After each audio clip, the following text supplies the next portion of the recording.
Today we are going to talk about Rule 19, Conduct of Vessels in Restricted Visibility.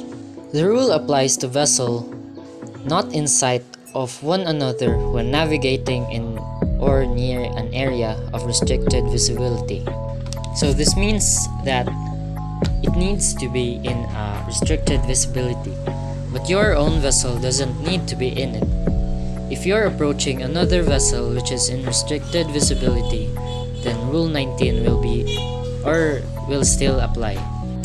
Paragraph B talks about every vessel shall proceed to a safe speed adapted to the prevailing circumstances and conditions of restricted visibility. A power-driven vessel shall have her engines ready for immediate maneuver. So you need to maneuver, or you need to be ready to maneuver immediately. Paragraph C is quite similar to paragraph B. So it says here that every vessel shall have due regard to the prevailing circumstances and conditions of restricted visibility when complying with the rules of selection 1 of this part.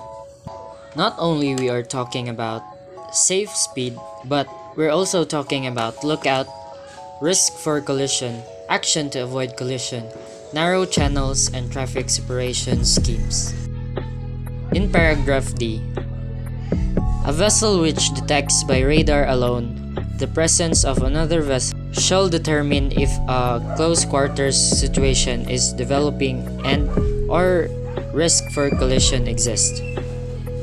If so, she shall take avoiding action in ample time, provided that when such action consists of an alteration of course, so far as possible the following shall be avoided.